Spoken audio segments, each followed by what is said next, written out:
আবু বকর সিদ্দিক রহমাতুল্লাহ আলাইহি, দাদা হুজুর পীর কেবলা রহমাতুল্লাহ আলাইহি, তিনি শুধু একটা পীর ছিলেন না, ওলি ছিলেন না, তিনি ছিলেন একজন যোগ্য আলেম। এজন্য তিনি জীবনে কোনোদিন কোন বেগানা নারীর হাত ধরে বায়াত করেনি। কি বুঝলেন? আর তুমি মরিদের বাড়ির ভেতরে ঢুকে মরিদ বিশ্বাস করলো তোমাকে, তার মেয়েটাকে প্রেগনেন্ট করে দিলে। কান গরম হয়ে যাবে, কবরে চলো। আর একটা উদাহরণ দিচ্ছি, শোনো। নবীজি, আচ্ছা এটা গেল এক নাম্বার। এই জন্য দাদা হুজুর পীর কেবলা রহমাতুল্লাহ আলাইহির ওনার মত পথ হলো, যখন বায়াত করতেন মহিলাদেরকে একটা গেটের ওপারে মহিলারা থাকতো, উনি এপার থেকে বলতেন আমি যা বলছি তোমরা বলো মা। তো উনি বলতেন, মহিলারা পর্দার ওপার থেকে বলতো। আর এখন বাজারে অনেক পীর বেরিয়ে গেছে, দেখবেন তারা কি করে, একদম ডাইরেক্ট এসে পায়ে সাজদা করে। বিভিন্ন পীর, অনেকগুলো পীর বলে শুনে লাভ নেই, ওদের নামও শুনে লাভ নেই, জাস্ট উদাহরণ দিলাম। চলো, এটা শরীয়তের খেলাফ। দাদা হুজুর পীর কেবলা রহমাতুল্লাহ আলাইহি এটা থেকে অনেকটা সচেতন। এই জন্য আমরা হক সিলসিলা বলি, জোরে বলি, কোরআন হাদিস এবং বাস্তব। আর একটা উদাহরণ দিচ্ছি, চমকে যাবেন, রেগে যাবেন না কেউ কিন্তু, হ্যাঁ আগেই বলে দিচ্ছি বাবা। আচ্ছা বাবা, আমার স্ত্রীকে আপনাদের দেখা জায়েজ না না জায়েজ? বল বল বল বল। না জায়েজ। বাহ। তো আমার স্ত্রীকে যদি আপনাদের দেখা না জায়েজ হয়, কোরআনের কোন আয়াতে কোন হাদিসে আছে আপনার স্ত্রীকে আমার দেখা জায়েজ? তুমি পীর সাহেবের বউকে দেখা তোমার জন্য হারাম যদি হয়, আর পীর সাহেবে কোন হাদিস কোন আয়াতে আছে মুরিদের বউয়ের সঙ্গে বসে গল্প করবে বিছানায়?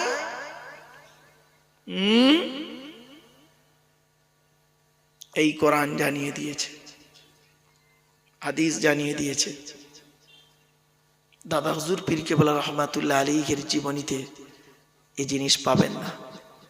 কি বুঝলেন?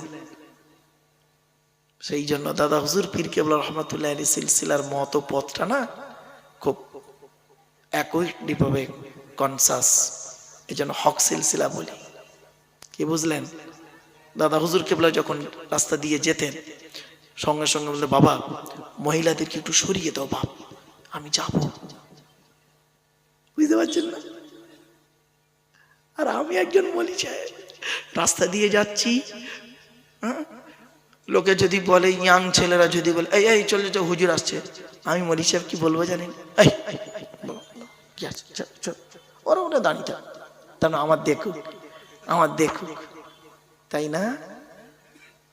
এত সহজ নয়। পীর হতে গেলে, হক্কানি পীর হতে গেলে, অরিজিনাল ওলি হতে গেলে এই কোরআনে আছে 50টা গুণ লাগবে। কটা 50টা গুণ থাকতে হবে, তবে তিনি হাক্কানি পীর। 5টা গুণ নেই, তাকে পীর সাহেব বলো? নিজের নাম লিখতে পারে না, আল্লামা শব্দ লেখো তার নামের আগে। পীর আল্লামা। তাকে যদি বলা হয় তুই আউযুবিল্লাহ তারকিবটা কত, আউযুবিল্লাহ তারকিবটা কর, পারবে না। নিজের নামটা লিখতে বলুন, আরবিতে লিখুক, ঠিকানাটা লিখুক, তার নামের আগে তোমরা বসিয়ে দিচ্ছ পীর আল্লামা। আল্লামা শব্দটা কোথায় বসে হয় জানেন? হ্যাঁ, এই আমিনপুর মাদ্রাসা আছে তো, এখানে সিনিয়র মাদ্রাসা, ওখানকার আলেম আছে, যোগ্য আলেমদের কালকে জিজ্ঞেস করবেন যে আব্দুল্লাহ মারুফ সাহেব এসেছিল, কথাগুলো বলে গেছে, শুনে নিন কটা শব্দ বলছি। ইলিম, আলাম, আলিম, আলিম, আল্লামা, আলাম, কটা শব্দ বললাম বুঝতে পারলেন? আবার বলছি শুনুন। ইলিম, আলাম, আলাম, আলিম, আলিম, আল্লামা, আলাম। কটা হলো? 7টা শব্দ। ইলিম মানে জ্ঞান, আলাম মানে পতাকা, চিহ্ন, আলাম মানে পতাকা।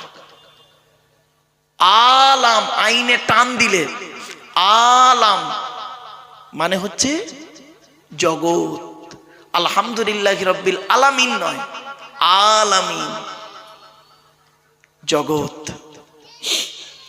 আলিম ইসমে ফাইল, জ্ঞানী। আলিম সেফাতে মুসাব্বা, এর উপরে হলো আল্লামা ইসমে মুবালাগা সিগা। আল্লামা মানে হলো অধিক জ্ঞানী। অধিক জ্ঞানী লোককে বলা হয় আল্লামা। অধিক জ্ঞানী কাকে বলে জানেন? অধিক জ্ঞানী, অধিক জ্ঞানী লোককে বলা হয় আল্লামা। আর সব থেকে জ্ঞানী যে, তার উপরে আর কারোর জ্ঞান নেই, তাকে বলে আলাম ইসমে তাফজিল। বাবা, যাকে তাকে আল্লামা বলে দিলে কবরে ঢোকো। তারও উচিত, তোমাকে আল্লামা বলছে, পীর আল্লামা মুখ করে তাকবীর দিচ্ছে, তিনিও বললো না বাবা তুমি আমাকে আল্লামা বলো না বাপ, আমি আল্লামার যোগ্য নই, এটা বলার ক্ষমতা হলো না। চলুন আর একটা বলি। বড় পীর আব্দুল কাদের জিলানী রহমাতুল্লাহ আলাইহির নাম শুনেছেন? উনি বলছেন কমসে কম 3টে কেতাবের জ্ঞান যার থাকবে সেই লোকটা ওয়াজ করার যোগ্য ব্যক্তি। কটা কেতাব? 1 নাম্বার তাফসীরের কেতাব, তাফসীরে জালালাইন। পড়ার যোগ্যতা যেন থাকে, পড়ানোর যোগ্যতা থাকে। কি বললাম? পড়তে পারে, পড়াতে পারে। মিশকাত শরীফ হাদিসের কেতাব, পড়তে পারে, পড়াতে পারে। ফিকহের কেতাব, মাসলা মাসাইলের কেতাব, পড়তে পারে, পড়াতে পারে। সেই লোকটা ওয়াজ করার যোগ্যতা রাখে। মিশকাত শরীফ সামনে খুলে দিলে কোন দিক থেকে পড়তে হয় ঠিক মতো জানে না গো বাপ। এই জন্য আপনাদের বলি, মাইকের সামনে এসে কিছু বলে দেবার নাম বক্তা নয়। 3টে জিনিস কোনোদিন ব্যাকে আসে না, সব সময় সামনের দিকে যায়। 1 নাম্বার ধনুক থেকে তীরটা বের হয়ে যায় গেলে ওটা আর কোনোদিন ব্যাকে আসে না। 2 নাম্বার দেহ থেকে আত্মাটা বের হয়ে গেলে ওটা আর পৃথিবীতে রিটার্ন দেওয়া হয় না। 3 নাম্বার জবান থেকে কথা বের হয়ে গেলে ওটা আর কোনোদিন ব্যাকে আসে না। 1 ঘন্টা ওয়াজ করতে গেলে 3 ঘন্টা বই পড়তে হবে। 3 ঘন্টা বই পড়তে হবে 1 ঘন্টা ওয়াজ করতে গেলে। আপনি ভাবলেন এত সহজ মনে করলেন ওয়াজটাকে? এই কোরআন হলো পৃথিবীর শ্রেষ্ঠ কিতাব, আমার হাতেই রয়েছে। এই কোরআনকে নিয়ে সারা বিশ্ব গবেষণা করছে। America, London, France, Britain, Japan, Jordan, জার্মানির ঠান্ডা করে বসে বসে কোরআন কিনে গবেষণা করছে। কারা করেছে? Humphry Davy, Michael Faraday, Einstein, Isaac Newton, doctor Maurice Bucaille, mister Cook, mister জাভিরিন, mister Campbell, Rajaram Mohan Roy, Ishwarchandra Vidyasagar, Rabindranath Thakur, Acharya Jagadish Chandra Bose, Francis Drake, Williams Keith Moore, Williams Harvey, Thomas, George ভান্নার, এরা কোরআন কিনে গবেষণা করলো। আর আমরা কিছু মৌলবি, সকলে নয়, সকলে নয়, আমরা কিছু মৌলবি, আমরা কিছু মৌলবি কোরআনটাকে নিয়ে কি করলাম জানেন? শুনে নিন। তেল পড়া, পানি পড়া, ওয়াজ করা, খতম পড়া, তাবিজ মরা, ঘর বন্ধ করা, আর নিজেদের মধ্যে মারামারি করা। কিরকম মারামারি? গোল টুপি, লম্বা টুপি, চেরা জামা, ফাড়া জামা, তবলিগ, ফুরফুরা, বেরেলি, ওয়াহাবি, জামাতে ইসলামী, আহলে হাদিস, বুকে হাত বাঁধা, নাভির নিচে হাত বাঁধা, জোরে আমিন বলা, আস্তে আমিন বলা, কিয়াম করা না করা, মোনাজাত করা না করা। ওর বলে কাফের, ওর বলে কাফের। এ এলে ও বক্তা আসে না, আর ও বক্তা এলে ও বক্তা আসে না। ওরে মূর্খ, এলেম থাকতে হয়, পড়াশোনা করতে হয়। এক কোরআন, এক নবী মুহাম্মদ সাল্লাল্লাহু আলাইহি সাল্লাম। ইসলাম একটাই ধর্ম, ঠিক না বেঠিক? তুমি একটা কাফেরের সঙ্গে বসে, একটা মুশরিকের সঙ্গে বসে, একটা মুনাফিকের সঙ্গে বসে চা খেতে পারো, একজন যোগ্য আলেমের সঙ্গে ওয়াজ করতে পারো না। তোমাকে আলেম বলাটাই হচ্ছে তুমি সমাজের নিকৃষ্ট মাল। তুমি সমাজের সব থেকে নিকৃষ্ট মাল হলে তুমি, তোমার যোগ্যতা নেই।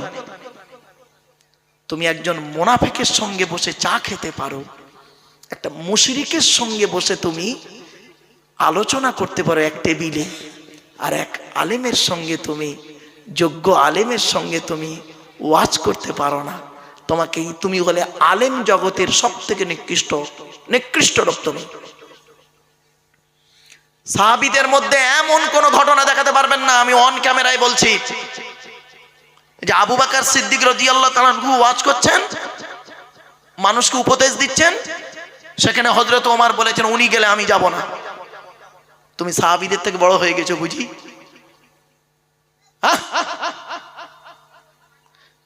চার ইমামের এক ইমাম, প্রত্যেকটা ইমামের কোনোদিন কেউ বলেনি যে উনি ওয়াজ করলে আমি যাব না। কেন আসবে না? কেন? তুমি কোরআন বলবে, কোরআনের কি একটা আয়াত?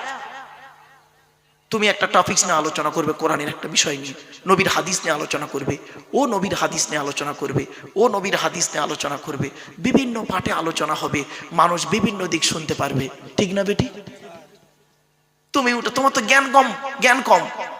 তুমি করছো ওর গোঁজা মারছ, সে এবার রেগে গিয়ে দেখছে আমার গোঁজা মারছে, আমি ওর খানটা ঠুসে দিই। লোকেরা কি বুঝলো? এরাই নিকৃষ্ট, এদের দিয়ে শিখবো, জলসাই দুবনি, আর ঠিক না বেঠিক? জলসাই দুবনি। আমেরিকার ভাষা কি? ইংলিশ। আমরা অনেকে ইংরেজি জানি না। তো এখন আমেরিকা বেড়াতে গেলে কি করতে হবে? আমাদের দুটো জিনিস লাগবে, আমেরিকার একটা গাইড বুক লাগবে, আর আমেরিকার একটা গাইডার লাগবে। তাহলে আমরা ঠিক জানতে পারবো। তো আল্লাহ বলছেন, কোরআনে আছে, আল্লাহু আখরাজাকুম মিন বুতুনি উম্মাহাতিকুম লা তা'লামুনা শাইয়্যা ওয়া জা'আলা লাকুমুস সামআ ওয়াল আবসারা ওয়াল আফইদা লাআল্লাকুম তাশকুরুন। এই আয়াতটা কোথায় আছে?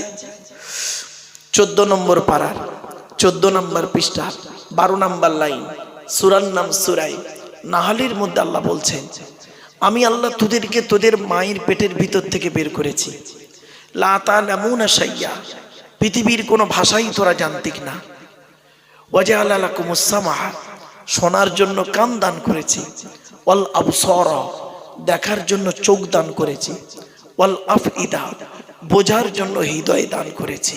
কেন? লাআল্লাকুম তাশকুরুন, যাতে করে পৃথিবীতে তোরা আমার শুকরিয়া আদায় করবি। মায়ের পেট হলো একটা জগৎ, মায়ের পেট একটা জগৎ। ওই জগৎ থেকে আমরা যেদিন পৃথিবীতে এলাম, এই পৃথিবীর কোনো ভাষাই আমরা জানতাম না, ঠিক না বেটি? এই পৃথিবীর হাওয়া পরিবেশ আমাদের কিছুই জানা ছিল না। আল্লাহ বললেন তোর জানতে হবে না, তুই মায়ের পেট থেকে তোকে বের করেছি, দুটো জিনিস দিয়েছি পৃথিবীতে চলার জন্য। কি? একটা গাইড বুক দিয়েছি, একটা গাইডার দিয়েছি। গাইড বুকটার নাম হলো কোরআন, আর গাইডারটার নাম হলো মুহাম্মদ সাল্লাল্লাহু আলাইহি ওয়াসাল্লাম। আমরা এই গাইড বুকটাকে ফলো করিনি, এই গাইড বুকটাকেও পড়িনি, আমল করিনি, আর গাইডারটাকেও ফলো করিনি। আমরা গাইড বুক গাইডার ছেড়ে দিয়ে তৃতীয় কোনো ব্যক্তির অনুসরণ করেছি, ঠিক না বেটি?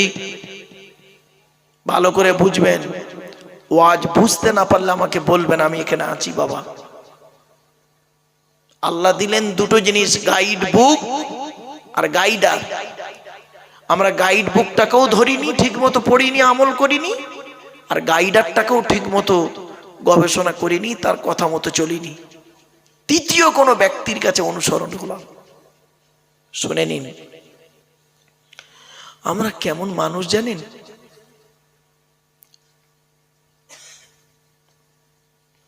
আমরা কোনো ব্যক্তির আচার আচরণ কথাবার্তা দিয়ে কোরআন হাদিস যাচাই করি। কি বললাম?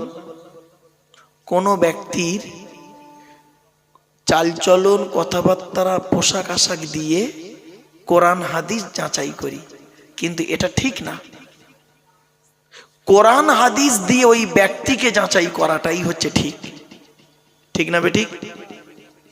আমার কথা বুঝতে পারেননি? কোরআন হাদিস দিয়ে আপনি ব্যক্তিকে যাচাই করুন, ব্যক্তিকে দিয়ে কোরআন হাদিস যাচাই করবেন না। খুলে বলবো? খুলে বলবো? হ্যাঁ, আমরা কি বলি? অমুক ব্যক্তি এই টুপি পরেছে, অতএব এই টুপি আমার পরতে হবে। ওরে বোকা, এই টুপিটা কোরআনে হাদিসের পক্ষে না বিপক্ষে দেখ। অমুক ব্যক্তি এই কাজটা করেছে, আমাকে করতে হবে। উনি করেছে, আমার করতে হবে। ওরে বোকা, ওটা নয়। অমুক ব্যক্তি যে কাজটা করেছেন ওইটা কোরআন এবং হাদিসের পক্ষে আছে কিনা দেখ।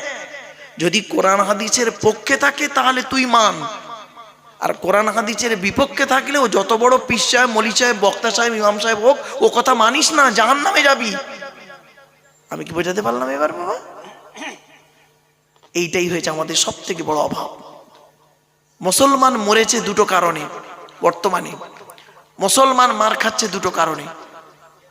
না জেনে মার খেয়েছে, আর ভুল জেনে মার খেয়েছে। কি বললাম? না জেনে মার খেয়েছে আর ভুল জেনে মার খেয়েছে। এই জন্যই মুসলমান আজ এত অপদলিত, অপমানিত, লাঞ্ছিত। বাড়ি থেকে ভাববেন, কম্পিউটার শিখতে গেলে দুটো জিনিস লাগে, একটা থিওরি, একটা প্র্যাকটিক্যাল। তো ইসলামে দুটো জিনিস আছে, থিওরি, প্র্যাকটিক্যাল। ইসলামের থিওরিটা হলো কোরআন, এটা হলো থিওরি, আর প্র্যাকটিক্যালটা হলো মুহাম্মদ সাল্লাল্লাহু আলাইহি ওয়াসাল্লাম। কিরকম? উদাহরণটা দিয়ে বা দুটো। কোরআনে আল্লাহ বললেন আকিমুস সালাত, তোমরা নামাজ কায়েম করো। ঠিক আছে, আল্লাহ বলে দিলেন কিভাবে নামাজটা পড়বেন। মুহাম্মদ সাল্লাল্লাহু আলাইহি সাল্লাম সেটা প্র্যাকটিক্যাল করে দেখিয়ে দিলেন। জোরে বলুন। কোরআনে বলা হলো ইয়া আইয়ুহাল্লাযীনা আমানু, হে ইমানদার বান্দাগণ, কুতিবা আলাইকুমুস সিয়াম কামা কুতিবা আলাল্লাযীনা মিন ক্বাবলিকুম, তোমাদের উপরে রোজাকে ফরজ করা হলো। কিভাবে রোজা করবেন সেটা মুহাম্মদ সাল্লাল্লাহু আলাইহি ওয়াসাল্লাম প্র্যাকটিক্যাল করে দেখিয়ে দিলেন। আমরা সেটা ফলো করিনি। কোন তৃতীয় কোনো ব্যক্তি যেটা করেছে সেইটার উপরে গুরুত্ব দিলাম, এজন্য মরিছি।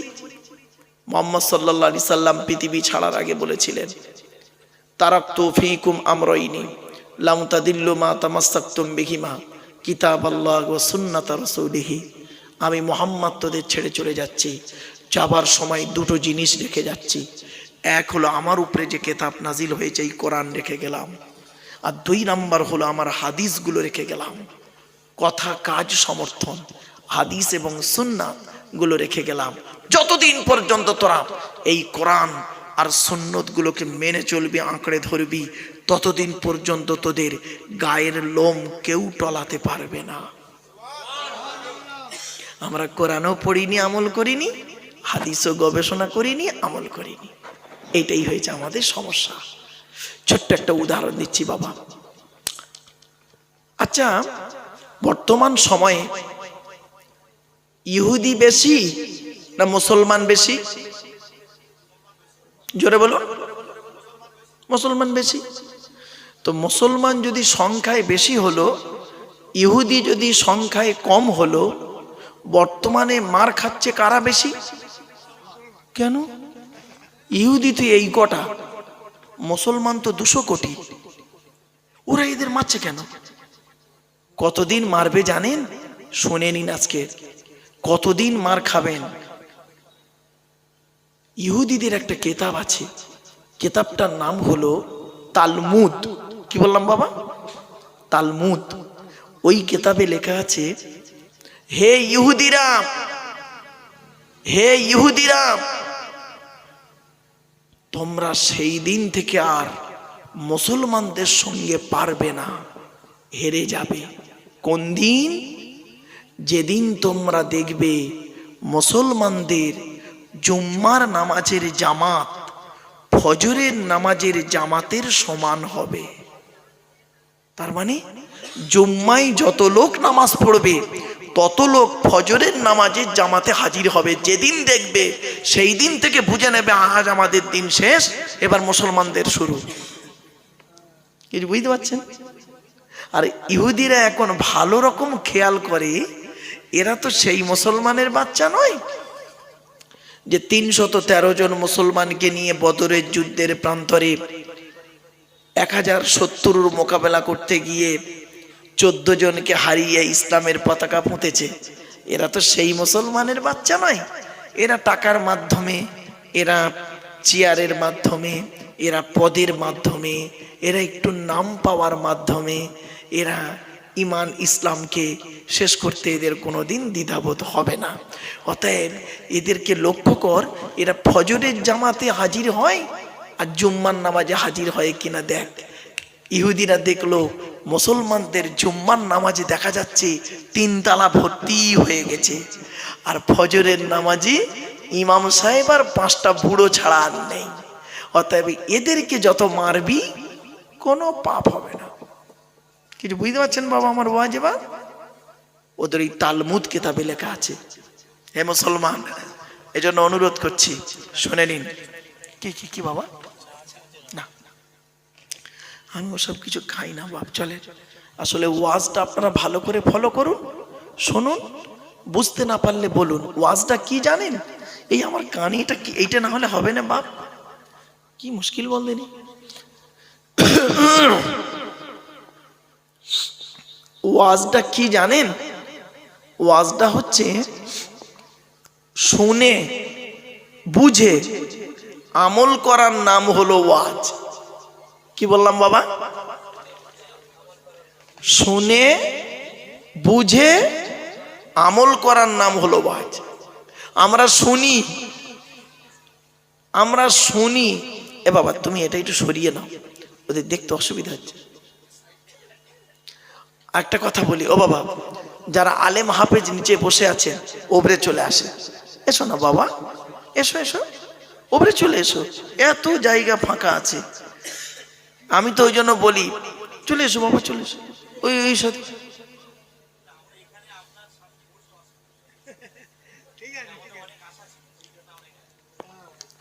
আমি বলি যে স্টেজটা বড় করে 20 জন আলেম স্টেজে থাকবে, তবেই তো ওয়াজ বলে বোঝা যাবে। আর স্টেজে যদি কোনো বক্তা থাকে যে ওয়াজ করবে, স্টেজে যদি কোনো ভালো আলেম বসে থাকে, কোনো বক্তা ওয়াজ করতে যদি এরম যদি টলমল করে, জানবে ও বেকার জিনিস, ও বেকার জিনিস, খবরদার নয়। এই জন্য আজ বলে যাচ্ছি শুনে নিন। সব হাদিস কোরআন দিয়ে বলবো বাপ। আপনাদের হাতে 2.5-3 ঘন্টা সময় হবে? হবে হবে? আচ্ছা ঠিক আছে বাপ, চিন্তা নেই। আসলে আমি ঘন্টা ধরে ওয়াজ করতে পারিনি তো, এটাই আমার অভ্যাস। আচ্ছা বাবা, শুরুতেই একটা হাদিস বলি, আগে শুনে নিন। শুরুতেই একটা হাদিস হোক। হ্যাঁ, আল্লাহ নবী ওয়াজ করতেন। আল্লাহ নবী কি করতেন? ওয়াজ করতেন। এখন হাদিসটা কোথায় আছে সেটা তো বলতে হবে আমাকে। বুখারী শরীফ নাম শুনেছেন? বুখারীতে আছে। ও হাদিসটা আবার কোথায় পাবেন? মেশকাতেও পাবেন। দুটো হাদিসের কিতাবে হাদিসটা আছে। বর্ণনা করছেন কে? আল্লাহ নবীর সাহাবী, বিখ্যাত একজন সাহাবী আব্দুল্লাহ ইবনে মাসউদ রাদিয়াল্লাহু তাআলা আনহু, যিনি কি করতেন? নবীর কাছে কাছে থাকতেন। নবীর জুতো মোবারক, নবীর তোয়ালে, চাদর, তসবি, মানে কি বলে আপনার মেসওয়াক, মেসওয়াক, লাঠি, এইসব বৈধ। হযরতে আব্দুল্লাহ ইবনে মাসউদ রাদিয়াল্লাহু তাআলা আনহু, তিনি ওই ব্যক্তি, উনি বর্ণনা করছেন আল্লাহর নবী বৃহস্পতিবার দিনগত রাতে এশার নামাজের পরে সাহাবীদেরকে নিয়ে গায়ে গায়ে বসে টু দি পয়েন্টের উপরে নবীজি আমাদের বুঝিয়ে বুঝিয়ে ওয়াজ করে শোনাতেন। কটা পয়েন্ট বেরোলো? 5টা। তাহলে ওয়াজের উত্তম রাত কোনটা? হ্যাঁ, ওয়াজের উত্তম রাত কোনটা? বৃহস্পতিবার দিনগত রাত, তার মানে জুমার রাত। আচ্ছা, ইসলামে আগে এটা ভেঙে দিই আপনাদেরকে, ইসলামে আগে রাত পরে দিন, মনে থাকবে তো? এজন্য দেখবেন ঈদের রাত আগে হয়, পরের দিন ঈদ হয়। আচ্ছা, এটা দলিল কি? কোরআন। কোরআনে আল্লাহ পাক বলেছেন ওয়াজআলনা লাইলা লিবাসা ওয়াজআলনা নাহারা মাআশা, আমি আল্লাহ রাতকে সৃষ্টি করেছি আরাম করার জন্য, আর দিনকে সৃষ্টি করেছি রুজি উপার্জন করার জন্য। তা আগে কোনটা আছে, দিনের কথা না রাতের কথা? আগে রাতের কথা, পরে দিনের কথা। এর থেকে প্রমাণ হয়ে গেল আগে রাত পরে দিন, কোরআনের দলিল। আমি বলেছি আপনাদের সব পাবেন এর ভিতরে। আমরা এটাকে ফলো করিনি, গবেষণা করিনি, এই জন্য ফেঁসে গেছি। চলো, বৃহস্পতিবার দিনগত রাতে নবীজি ওয়াজ করতেন। আচ্ছা, ওয়াজটা কখন করতেন বাবা? ইশার নাম বাদাল ইশা, মানে ইশার নামাজের পর। তা আজকের আপনাদের জলসাটা হচ্ছে তারিখটা কি? 12টা। তাহলে নবীর ওই হাদিসটার সঙ্গে আমল হলো, সুবহানাল্লাহ বলা গেল না? তাহলে 1 নম্বর আমল হলো, 1 নম্বর হাদিসটার প্রথম অংশটা আমল হলো বৃহস্পতিবার দিনগত রাত। দ্বিতীয় নম্বর আমলটা কি ছিল? নবীজি ওয়াজ করতেন কখন? এশার নামাজের পর। এশার নামাজের পর থেকে জলসাটা চালু হয়েছে, জোরে বলুন। তার দ্বিতীয় পয়েন্ট। 3 নম্বর পয়েন্টটা হলো নবীজি কাদেরকে নিয়ে ওয়াজ করতেন? সাহাবীদেরকে নিয়ে ওয়াজ করতেন। নবী করতেন সাহাবীদেরকে নিয়ে। আর আলেমরা কে? আল উলামাউ ওয়ারাসাতুল আম্বিয়া, আলেমরা হলো নবীর ওয়ারিস, ঠিক আছে? আর উম্মতরা হলো ওই ওয়ারিসদের সঙ্গী। কিছু বুঝতে পারছেন না? বুঝতে পারেন না? নবীজি সাহাবীদের নিয়ে ওয়াজ করতেন, আর আমরা হতভাগা বক্তারা আজকের আপনাদের নিয়ে ওয়াজ করছি। তাহলে 3 নাম্বারটাও আমল হলো, জোরে বলুন। 4 নাম্বার, কি সুন্দর পয়েন্ট দেখুন। 4 নাম্বার, নবীজির সাহাবীরা কিভাবে বসতেন? বল বল বল। গায়ে গায়ে গায়ে গায়ে বসতেন। আপনারা কিভাবে বসেছেন? একটা বনগায়, সে বনগায়, সে বাগদায় বসেছে, দেখেন সে বাগদায়, কুলানন্দপুরের দিকে বসে, বর্ডারের গায়ে। ও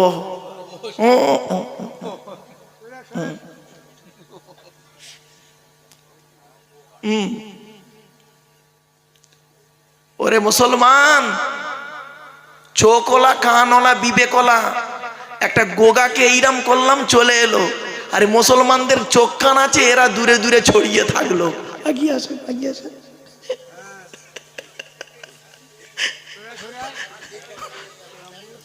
অসুবিধে নেই বা, এই জন্য আমি বলছি উঠে আসেন না, ওপরে আসেন, ওপরে আসেন,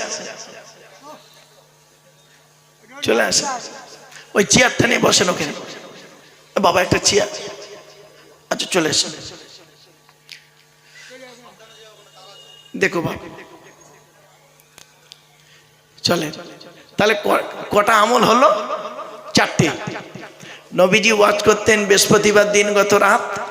2 নাম্বার হলো কি? এশার নামাজের পর।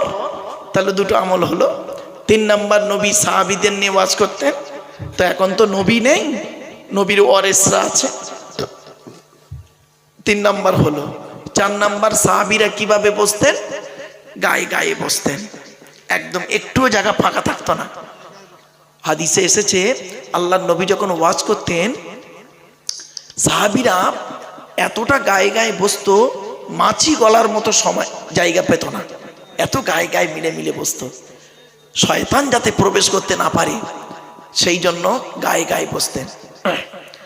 5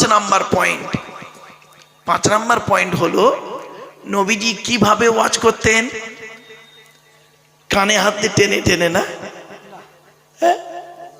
রাগ করবেন না, শুনে যান অন্তত। ও বাবা, হয়েছে তোর?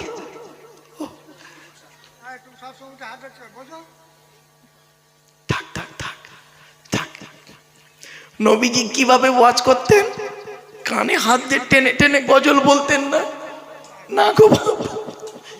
নবীজি বুঝিয়ে বুঝিয়ে টু দি পয়েন্টের উপরে ওয়াজ করতেন, টু দি পয়েন্টের উপরে। এটা হালাল, এটা গ্রহণ করো, এটা হারাম, এটাকে বর্জন করো। এইভাবে নবীজি বুঝিয়ে বুঝিয়ে ওয়াজ করতেন। এখন নবীজি বোঝাতে বোঝাতে যদি কোনো ব্যক্তি নবীর কথা বুঝতে না পারত, আচ্ছা এমনও তো হতে পারে যে আমার এই 3-4 ঘন্টা যা আলোচনা করব সব কথাই কি আপনারা বুঝতে পারবেন? 2-1টা হয়তো অজানা হতেই পারে না। তা নবীজির সাহাবীদের মধ্যে যদি কিছু বুঝতে না পারতো, কোনো শব্দ যদি বুঝতে না পারতো, তখন সাহাবীটা হাত তুলে বলতেন, ইয়া রাসূলুল্লাহ, আমি এই শব্দটা বুঝতে পারলাম না, দয়া করে একটু খুলে বলবেন। নবীজি রেগে যেতেন না। নবীজি কি করতেন জানেন? শুনে নিন। মুচকে হেসে সুন্দর করে তাকে বুঝিয়ে দিতেন, বুঝিয়ে দিয়ে বলতেন, এবারে তুমি বুঝতে পেরেছো?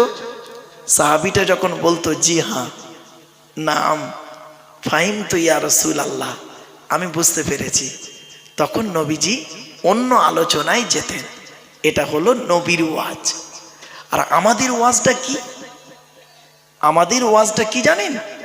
ধরুন আমি ওয়াজ করছি, এখন একটা শব্দ আপনি বুঝতে পারলেন না, পট করে বললেন, হুজুর হুজুর আমি এই বাক্যটা বুঝতে পারলাম না, দয়া করে একটু খুলে বলবেন। আমি এত বড় মূর্খ, অযোগ্য, অপদার্থ, কি বলবো জানেন? বেয়াদব, বস, আদব নেই, এই নেই, তাই নেই বলে তার হাঁকাত দেব। ঠিক না বেটি? এটা হলো অভদ্র আলেমের পরিচয়। আলেম নয়, ছেঁচড়া বক্তার পরিচয় এটা। জলসা কেন দেওয়া হয় জানেন? জলসা দেওয়ার উদ্দেশ্য হলো 3টে। কটা বাপ? যতদিন বাঁচবেন এগুলো মনে রাখবেন। জলসা দেওয়ার উদ্দেশ্য 3টে। 1 নাম্বার, অজানাকে জানা। কি বললাম? অজানাকে জানা। আচ্ছা কি অজানা জানা? একটু ধৈর্যের পরিচয় দিন, আজকে নিজেরাই বুঝতে পারবেন কি অজানা জানা হচ্ছে। 1 নাম্বার। 2 নাম্বার, ভুল সংশোধন করা। কি ভুল সংশোধন হবে? একটু ধৈর্যের পরিচয় দিন, নিজেরাই বুঝতে পারবেন কি ভুল সংশোধন হচ্ছে। 3 নাম্বার, কিছু পরামর্শ নিয়ে নেওয়া। কি পরামর্শ দেব? আমি ব্যক্তিগত কোনো পরামর্শ আপনাদেরকে দিতে পারবো না, এ অধিকার আমাকে আল্লাহ দেয়নি। ওয়াজ কিভাবে করতে হবে? কোরআনে আল্লাহ বলছেন, ফাযাক্কির বিল কোরআন। 26 নম্বর পারার 19 নম্বর পৃষ্ঠা 12 নম্বর লাইন, সূরার নাম সূরা কাফির, 45 নম্বর আয়াত। আল্লাহ বলছেন, নবী ফাযাক্কির, মানুষকে উপদেশ দান করো। কিসের মাধ্যমে উপদেশ দেবে নবী? বিল কোরআন, কোরআনের মাধ্যমে মানুষকে উপদেশ দান করো। তাহলে বোঝা গেল যাই তাই ওয়াজ করা যাবে না। এবার বুঝতে পারছেন? আমি জলসা কমিটিকে বলছিলাম, বাবা তাফসিরুল কোরআনের মাহফিল দেবেন। এই জলসার বয়স কত হবে বাপ? ক বছর এই জলসার বয়স? এটা অনুমান করে বলুন না। 7 বছর। 7 বছরেই কি প্রত্যেক বছর 2টো করে বক্তা আসে? বলুন। তাহলে 14টা বক্তা। 7 বছরে 2টো করে বক্তা এলে কটা হয়? 14টা। এক একটা বক্তা যদি একটা করে সূরার তাফসির করত, 14টা সূরার আলোচনা আপনারা শুনতে পেতেন, ঠিক না বেটি? এই দাওয়াত দেওয়ার সময় বলবেন, হুজুর আপনাকে 6 মাস আগে দাওয়াত দিচ্ছি, আপনি কোরআনের এই সূরাটার তাফসীরটা করবেন ওখানে, ব্যাস। কেন বললাম? আজকের এই কোরআনের আলোচনা হয় না বলে মানুষ কোরআন পিপাসু হয় না। সত্যিকারের আলেমদের ইজ্জত দেয় না লোক। সত্যিকারের যারা যোগ্য আলেম তাদের ইজ্জত নেই, তাদের দাওয়াত দেয় না লোক। কাদের দাওয়াত দিচ্ছে? যারা লেখাপড়া জানে না, গলার সুর আছে, টোন আছে, কেসা কাহিনী বলতে পারে, ব্যাস। আমার চোখে দেখা ঘটনা, নাম বলবো না, কিন্তু নাম শুনতে চাইবেন না। 2000 সালে যে ছেলেটাকে আমি নিজে চোখে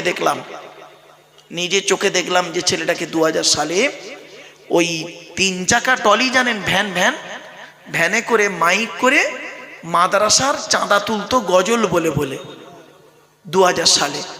2025 সালে দেখতে পাচ্ছি সেই ছেলেটা বাংলার একটা ভাইরাল বক্তা। তাকে বক্তা বানালো কে? এই ইউটিউবওয়ালারা তার গলার বক্তা দিয়ে বক্তা বানিয়ে দিল। তাকে যদি বলা হয় তুই তো নিজের অ্যাড্রেসটা আরবিতে লেখ, আরবিতে, গ্রাম, পোস্ট, থানা, জেলা, রাজ্য, দেশ, এই কটা আরবিতে লেখ, পারবে না। ওর বাপের নামটা আরবিতে লিখতে ঠিক মতো পারবে না, আর ইংরেজি, হায় হায় হায় হায় হায়, সে হলো ভাইরাল বক্তা। বাবা, অনুরোধ করে বলে যাচ্ছি, জলসা কমিটিকে আমি হাতে ধরে বলে যাচ্ছি আপনাদেরকে, জলসা যখন দেবেন 3টে জিনিসকে ঠিক রাখবেন। কটা? 3টে। কি? 1 নাম্বার বক্তা। 1 নাম্বার হলো বক্তা। ও বাবা, কতগুণ আসছে রে, আরে তোরা হয়েছিস, এরা খবর পেয়ে যায়, ঠিক ওরা সব খবর নিয়ে নেয়। জানেন আমি কোথায় যাই, পশ্চিমবাংলার কত দূর চলে যায়। যাক, ছেলেগুলো ভালো ছেলে, এরা উল্টো পাল্টা লেখে না। ও বাপ, একটা কথা বলি, মিডিয়া খারাপ নয়, মিডিয়ার মধ্যে 2-1টা মিডিয়া এমন কিছু করে না, ভিউ পাওয়ার লোভে তারা উল্টো পাল্টা ছবি টবি দিয়ে চালায়।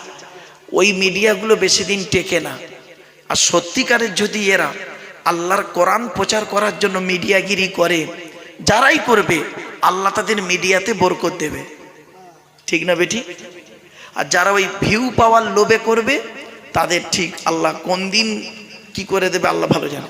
চলো বাপ, দেখছি এই সাইড করে লাগা, আমি একটু এদের একটু যেন দেখতে পাই। বাবা ঠিক আছে, চলেন।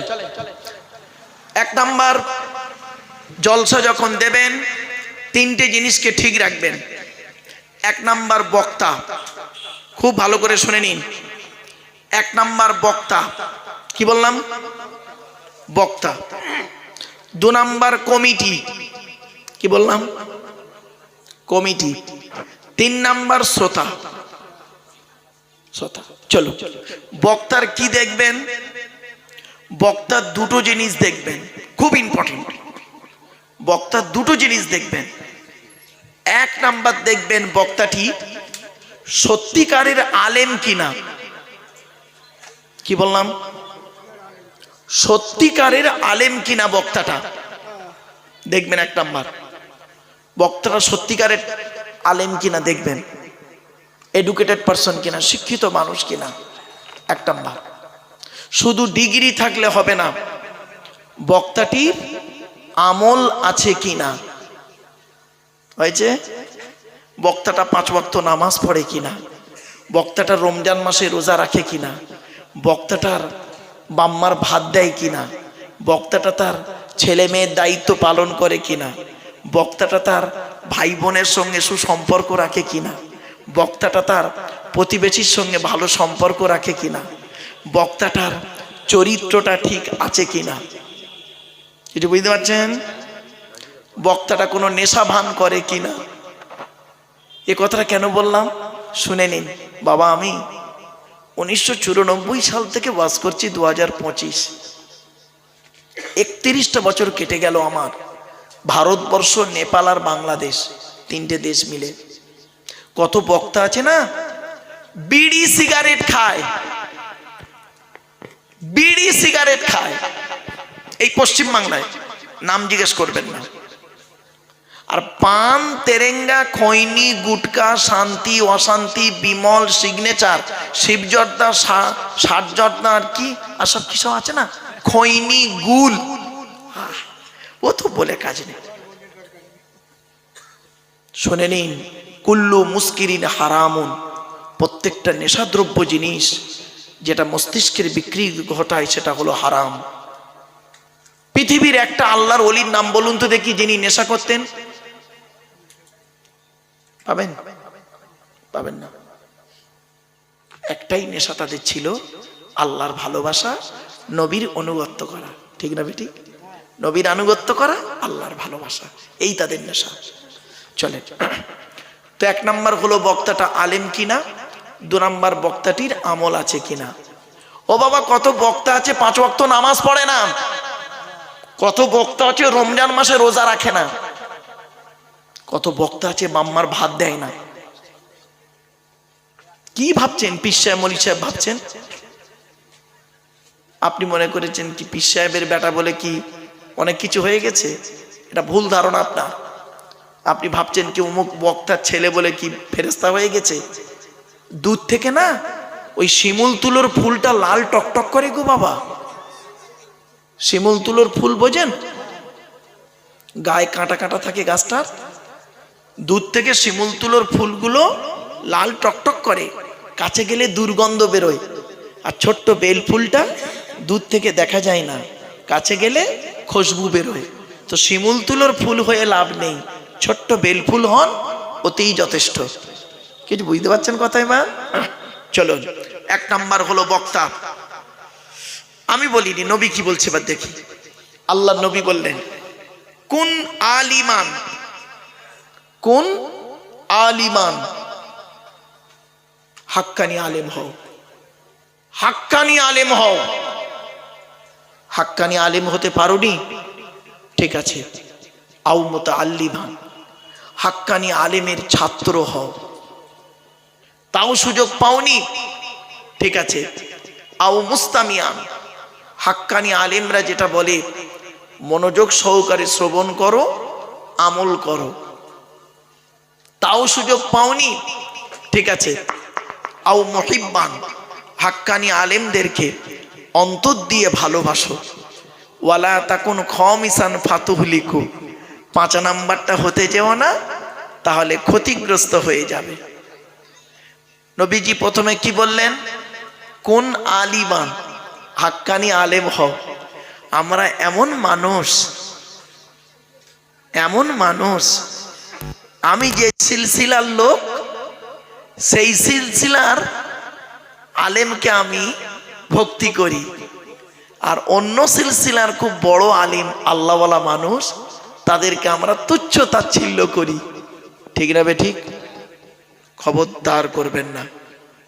এই উত্তর 24 পরগনায় খুব বড় বড় আলেম আছে, হাক্কানি আলেম, তারা যোগ্য আলেম। আপনারা তো তাদের মূল্য দেন না, মূল্য দেন না, মূর্খগুলোকে এনে স্টেজে তুলে দেন। হাক্কানি আলেমদেরকে ওয়াজ শোনো, কোরআন শোনো, হাদিস শুনুন, হাক্কানি আলেমের কাছে বসুন। নবীজি বলেছেন, আমি বলিনি। কোন আলিমান, হাক্কানি আলেম হও। হাক্কানি আলেম হতে না পারলে হাক্কানি আলেমের ছাত্র হও। তাও যদি সুযোগ না পাও, হাক্কানি আলেমরা যেটা বলে মনোযোগ সহকারে শ্রবণ করো, আমল করো। তাও যদি সুযোগ না পাও, হাক্কানি আলেমদেরকে অন্তর দিয়ে ভালোবাসো। নবী কিন্তু এটা বলেনি কোন অলিয়ান, তুমি অলি হও, নয় অলির ছাত্র হও, বলেন আলেম হও।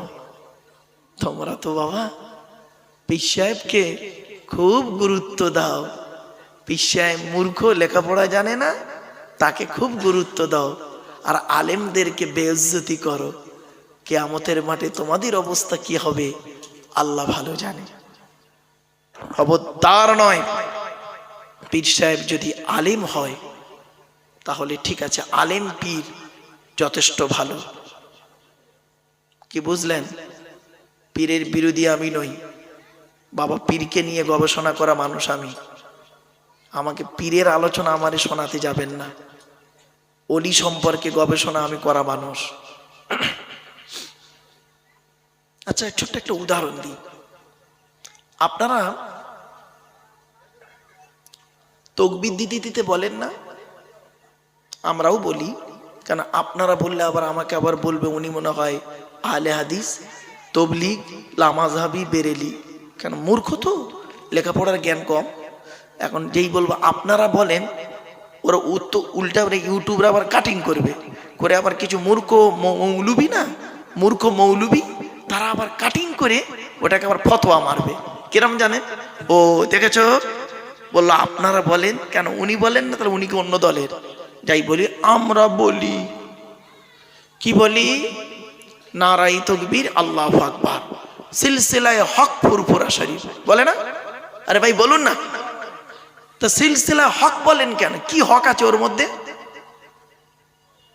এখন যদি কোনো লোক আলেম যদি আপনাকে প্রশ্ন করে যে আপনি যে বললেন সিলসিলায়ে হক ফুরফুরা শরীফ, তোর মধ্যে হকটা কি দুটো বলো তো দেখি ভাই। হয়ে গেছে, হকটা কি বলো? দুটো বলবো, দুটো বলবো। হ্যাঁ শোনেন, দাদা হুজুর কেবলাকে নিয়ে আমার গবেষণা, বাস্তবটাই বলছি শুনুন। হক কেন বলি আমরা? হক ফুরফুরা সিলসিলা কেন বলি? আগে কোরআন থেকে বলি, হাদিস থেকে এসে দাদা হুজুরে যাব। আগে আমি দাদা হুজুরের কথা বলবো না, শুনে নিন। আপনাদের চোখে তো আমি একজন বেরেলি, তবলিগ, আহলে হাদিস আলেম। আল্লাহ ভালো জানে আমি কি, আপনারা জানেন না কেন? ইন্নাল্লাহা আলিমুম বিযাতিস সুদূর, অন্তর্যামী কে? আল্লাহ। চলো, আল্লাহ নবীর কাছে যখন কোনো মেয়ে ছেলে মুরিদ হতে আসতো, বায়াত হতে আসতো, কি হতে আসতো? বোঝেন তো? বোঝেন তো? ভাষা বুঝতে পারছেন? হ্যাঁ বাবা, যে কজন আছেন ওই কজন আমার যথেষ্ট, দয়া করে বুঝে নিন, ভুলভাল বুঝবেন না। আর ইউটিউবওয়ালারা জানেন, ওরা একদম যেটা ছাড়বে পারফেক্ট। বাবা কেটে কুটে আমার বাঁচ দিও না বাপ, আমার তোমার নতুন নতুন লাগছে। যাই হোক, তো আল্লাহ নবীর কাছে যখন কোনো মেয়ে ছেলে আসতো মুরিদ হতে, বায়াত হতে, নবীজি কিভাবে বায়াত করতেন শুনে নিন। মেয়েটি আসতো, নবীজি বলতেন, বলো বলো আমি শিরিক করব না, আমি জেনা করব না, পাপ কাজ করব না, এবং কোরআন আল্লাহর বিরোধিতা করব না, এই কথাগুলো বলো। নবীজি মুখে বলতেন, উনিও মুখে বলতেন নবীজির সাথে সাথে। বলার পরে তারপরে বলতেন নবীজি, যাও এই কথা মোতাবেক তুমি চলবে। মেয়েটি চলে গেল। এটা হলো নবীজির বায়াত। ক্লিয়ার? এর পেছনে একটা আছে, আয়াতটা কোথায় আছে দেখি? সূরা মুমতাহিনার 12 নম্বর আয়াত। ইয়া আইয়ুহান নবী ইযা জাআকাল মুমিনাত ইউবাইনাকা আলা আল্লা ইশরিকনা বিল্লাহি শাইয়্যা ওয়ালা ইয়াসরিকনা ওয়ালা ইয়াজনিনা ওয়ালা ইয়াকতুলনা আওলাদাহুন্না ওয়ালা ইয়াতিনা বিবুহতানি ইফতারিনাহু বাইনা আইদিহিন্না ওয়া আরজুলিহিন্না ওয়ালা ইয়াসিনাকা ফি মারুফিন ফাবাইহুন্না ওয়াস্তাগফির লাহুন্নাল্লাহ ইন্নাল্লাহা গফুরুর রহিম।